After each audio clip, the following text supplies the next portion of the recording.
On this channel, I like to dunk on bad transportation infrastructure projects, as regular viewers know. However, today, let's shine a light on the more useful projects going on in the world, and how they are going to push their respective regions forward. Before the video starts, please consider subscribing. It's free and it really helps out. Thanks, and onto the video. First of all, we are going to Japan.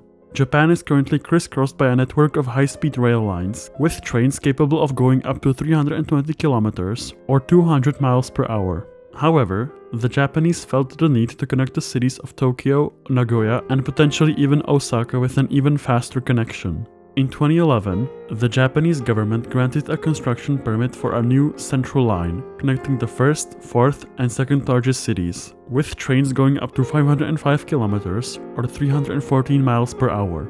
The line is supposed to use maglev technology instead of traditional wheels because of the high travel speed of the trains on the line and the numerous problems that come with that, like rolling resistance and most prominently hunting oscillation.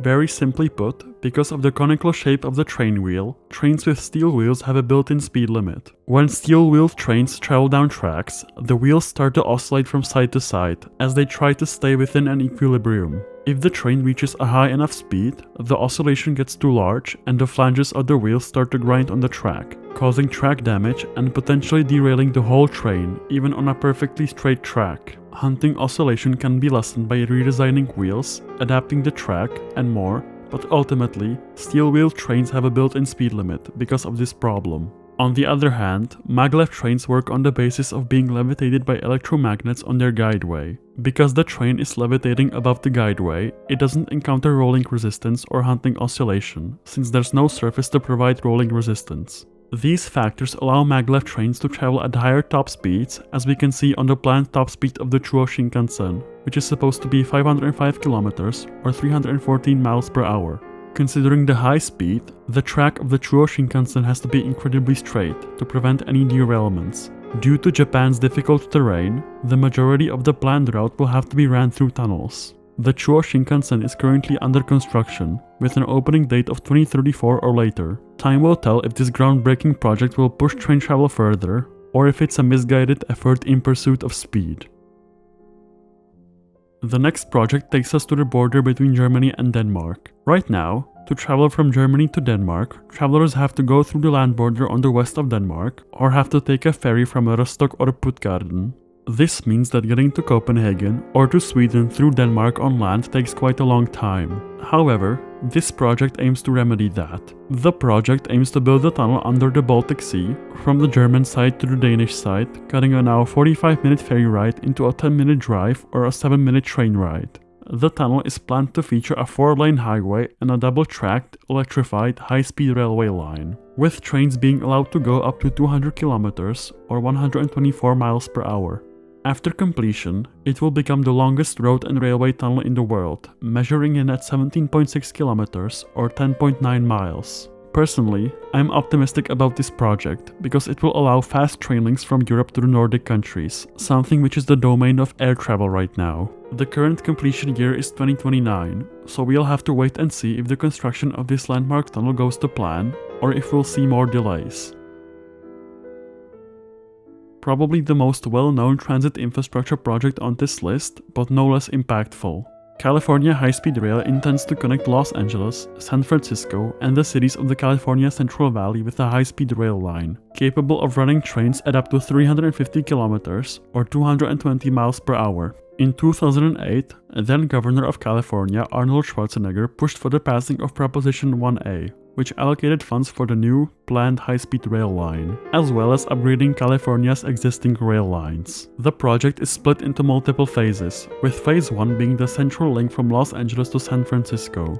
Phase 2 includes extending the line from Merced to the state capital of Sacramento, and extending the line from Los Angeles to San Diego.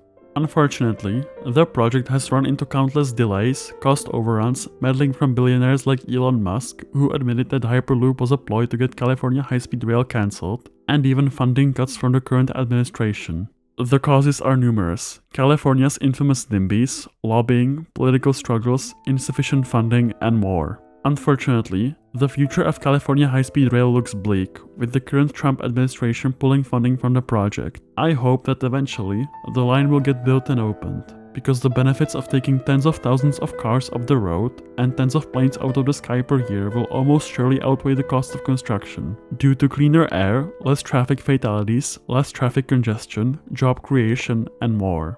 Right now, the completion date is estimated to be in the 2030s. I hope that it will be finished and put into service as soon as possible, but with the current political climate in America, no one can be sure.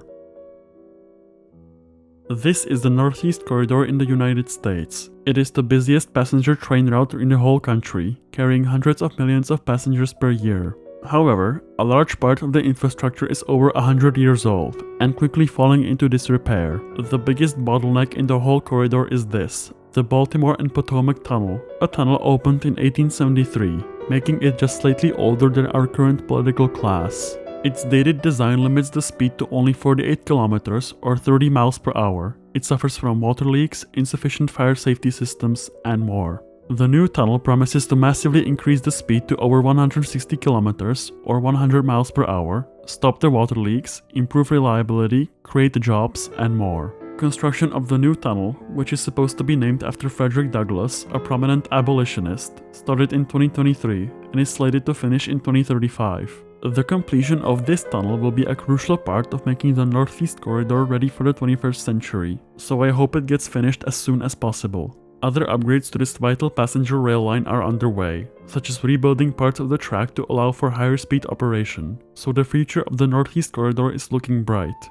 Ultimately, lots of huge transportation infrastructure projects are being built around the world, helping to push us towards a cleaner, faster, more efficient future. So this was just a small taste of the progress that's happening all around the world.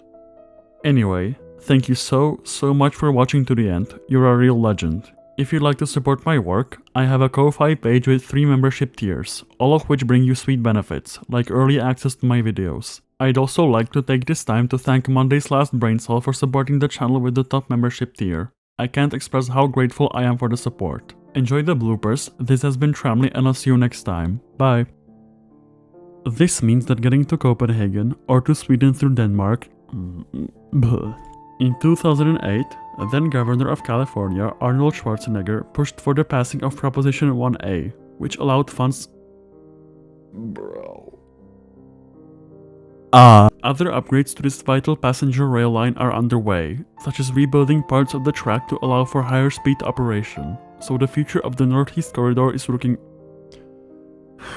Did I really have to misspeak on the fucking second last word, bro?